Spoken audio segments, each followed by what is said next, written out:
Piduguralla medical college ప్రభుత్వ ఆధ్వర్యంలో ప్రారంభమై ఒక విద్యా సంవత్సరాన్ని కోల్పోయింది. ఈ పాటికి ఇక్కడ మెడికల్ కాలేజీ ప్రారంభించి 100 సీట్లతోటి కళకళలాడాల్సినటువంటి ఆసుపత్రి గత సంవత్సరంన్నర కాలంగా మొత్తం కన్స్ట్రక్షన్ ఆగిపోయి ఇది మరలా తిరిగి ఒక ఎడారిలాగా మారిపోయింది.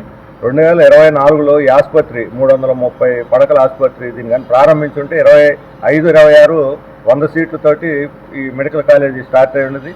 వెనకబడినటువంటి పల్నాడు ప్రాంతంలో ఈ చుట్టుపక్కల ఉన్న అన్ని నియోజకవర్గాల ప్రజలకి ఇది ఒక వరప్రసాదం లాగా ఉంటుంది. గుంటూరు తర్వాత అంత పెద్ద ఆసుపత్రి ఇక్కడ 800 బెడ్లతోటి ఇది డెవలప్ అయ్యేదానికి అవకాశం కెపాసిటీ ఉన్నటువంటి ఆసుపత్రి.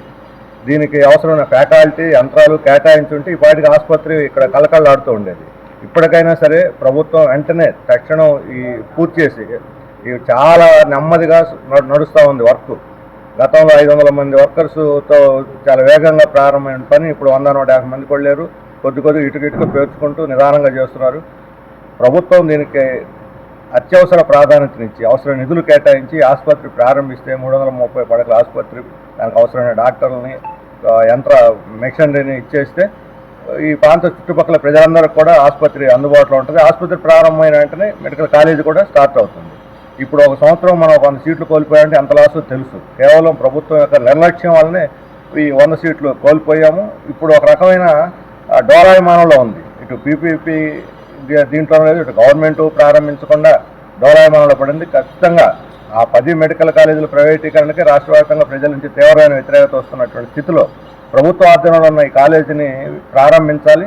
ఇది ప్రభుత్వం ఛాలెంజ్ కూడా, ప్రభుత్వం యొక్క సమర్థతకి ప్రభుత్వం యొక్క నిజాయితీకి ఈ కాలేజీని ప్రారంభించడం అనేది అది ఒక పరీక్ష.